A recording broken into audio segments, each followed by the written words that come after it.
और आइए अब खबरों में आगे बढ़ते हैं। उपेंद्र कुशवाहा की पार्टी आरएलएम में बड़ी हलचल की खबर सामने आ रही है। उपेंद्र कुशवाहा के आवास पर आयोजित लिट्टी चोखा भोज से आरएलएम के ही 3 विधायक माधव आनंद, रामेश्वर महतो और आलोक सिंह दूर रहे।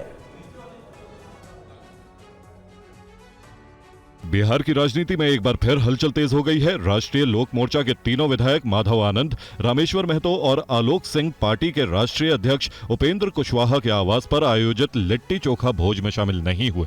तीनों विधायकों की गैर मौजूदगी ने सियासी गलियारों में कई तरह की अटकलों को जन्म दे दिया है। बताया जा रहा है कि आरएलएम के तीनों विधायक पटना में मौजूद थे, फिर भी वो उपेंद्र कुशवाहा के यहाँ लिट्टी चोखा भोज में नहीं शामिल हुए। इस घटनाक्रम को इसलिए भी अहम माना जा रहा है क्योंकि ये तीनों विधायक पटना में उपेंद्र कुशवाहा के यहाँ भोज में नहीं शामिल होते हैं और दिल्ली जाकर बीजेपी के राष्ट्रीय कार्यकारी अध्यक्ष नितिन नवीन से मुलाकात करते हैं। इस मुलाकात के बाद बिहार की राजनीति में नई सियासी चाल और संभावित समीकरणों को लेकर चर्चाएं तेज हो गई हैं। फिलहाल राष्ट्रीय लोक मोर्चा के भीतर चल रही इस सियासी हलचल पर सभी की नजरें टिकी हुई हैं। ये देखना दिलचस्प होगा कि आने वाले दिनों में ये तीनों विधायक किस दिशा में कदम बढ़ाते हैं और इसका बिहार की राजनीति पर क्या असर पड़ता है।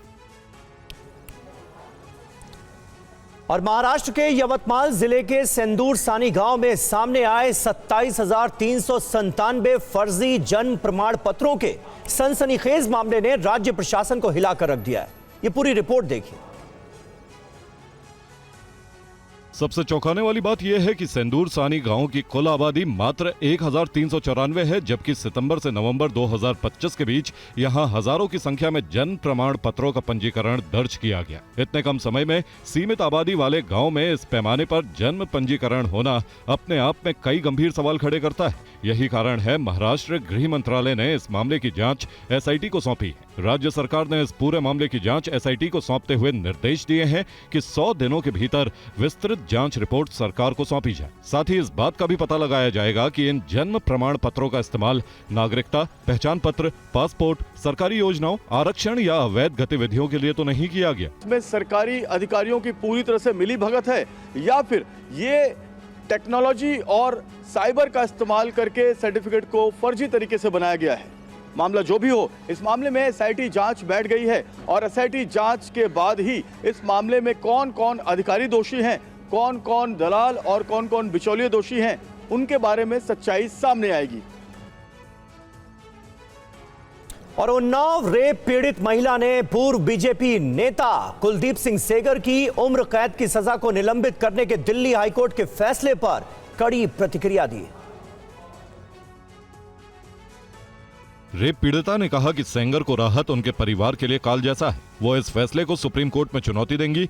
सर्वाइवर ने कहा कि अगर मेरी शादी नहीं हुई होती और मेरे बच्चे नहीं होते तो मैं आत्महत्या कर लेती।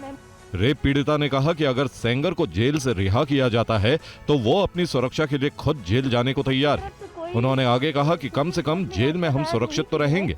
सर्वाइवर ने यह भी कहा कि वो राष्ट्रपति द्रौपदी मुर्मू से मिलना चाहती हैं ताकि इस फैसले से जो दर्द और पीड़ा वो झेल रही हैं उससे राष्ट्रपति तक पहुंचा सकें।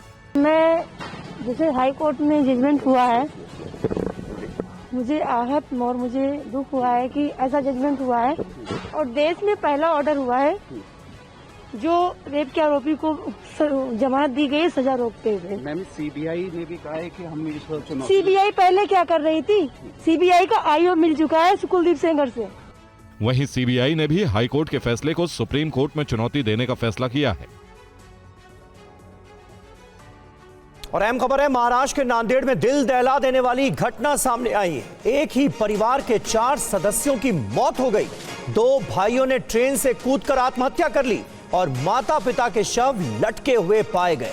मौत की वजह अभी तक साफ नहीं है। पुलिस पूरे मामले की जांच कर रही है कि आखिर ये कदम इन सभी लोगों ने क्यों उठाया, किस वजह से उठाया, वजह क्या थी, मोटिव क्या था। आर्थिक परेशानी से मौत की आशंका जताई गई। नांदेड़ जिले के जलावा मुरार गांव में किसान परिवार के 4 लोगों की मौत से पूरे इलाके में सनसनी फैल गई। माता पिता के शव घर में मिले जबकि उनके दोनों बेटे रेलवे ट्रैक पर मृत मिले। पुलिस का अनुमान है कि यह सामूहिक आत्महत्या का मामला हो सकता है। फिलहाल मामले की जांच शुरू कर दी गई है। फोरेंसिक जांच व पोस्टमार्टम रिपोर्ट के बाद ही मौत के कारणों का पूरा खुलासा होगा। इस घटना के बाद पूरा गांव सदमे में है। पुलिस अधिकारियों ने बताया कि यह परिवार छोटे पैमाने पर खेती करने वाले समुदाय से ताल्लुक रखता था, लेकिन अभी तक ये पुष्टि नहीं हुई है कि क्या इस परिवार ने ये कदम आर्थिक तंगी की वजह से उठाया। हालांकि गांव के लोगों का कहना है कि परिवार आर्थिक संकट से परेशान था। पड़ोसियों ने परिवार को एक मेहनती परिवार बताया है, जो छोटी जमीन पर खेती कर मुश्किलों से गुजारा करते थे। नांदेड़ ग्रामीण पुलिस ने परिजनों और पड़ोसियों के बयान को दर्ज करना शुरू कर दिया है और ये भी देखा जा रहा है कि परिवार ने कोई नोट या फिर अंतिम संदेश छोड़ा है या नहीं। और बिहार के सासाराम में पुलिस भर्ती की तैयारी में लगे 2 युवकों को ट्रक ने कुचल दिया। इस हादसे में दोनों की मौत हो गई। क्या है पूरा मामला, इस रिपोर्ट में देखिए। ये भीड़ बिहार के सासाराम में जमा हुई है और इसके पीछे है 2 युवकों की मौत। दरअसल बिहार के सासाराम में पुलिस भर्ती की तैयारी करने वाले 2 युवकों को ट्रक ने कुचल दिया। इस हादसे में दोनों युवकों की मौके पर ही मौत हो गई। बस फिर क्या था, ग्रामीण गुस्से में आ गए और डेहरी रोहतास सड़क को जाम कर दिया, नारेबाजी करने लगे। इस सड़क हादसे में मरने वाले दोनों युवकों का नाम आशीष कुमार और रंजन यादव था। बताया जा रहा है कि दोनों सुबह के वक्त सड़क किनारे दौड़ लगा रहे थे, तभी एक तेज रफ्तार अनियंत्रित ट्रक ने दोनों को कुचल दिया, जिसके बाद एक युवक की मौके पर ही मौत हो गई तो दूसरे ने अस्पताल ले जाते वक्त दम तोड़ दिया। दोनों मृतक सीमेंट फैक्ट्री में मजदूरी करते थे। इस घटना से नाराज ग्रामीणों ने सड़क जाम की और ट्रक चालक को पकड़ने और उसके खिलाफ कार्रवाई की मांग की। मामले की जानकारी मिलते ही पुलिस की टीम मौके पर पहुंची और जाम खुलवाया। साथ ही ग्रामीणों को समझाने के साथ साथ कार्रवाई का आश्वासन भी दिया। अब देखना होगा कि पुलिस इस मामले में क्या कार्रवाई करती है। और ओडिशा के संबलपुर में एक युवक की पीट कर हत्या कर दी गई। मुर्शिदाबाद से काम की तलाश में ओडिशा आए शख्स पर बांग्लादेशी होने का शक था, जिसके आधार पर बदमाशों ने पीट कर उसकी जान ले ली। ये रिपोर्ट देखिए। बांग्लादेश में हिंदुओं के खिलाफ हुई हिंसा को लेकर भारत में भी विरोध चरम पर है और इसका जीता जागता उदाहरण ओडिशा के संबलपुर से सामने आया है, जहां मुर्शिदाबाद के एक माइग्रेंट वर्कर को बांग्लादेशी होने के शक में जान से मार दिया गया।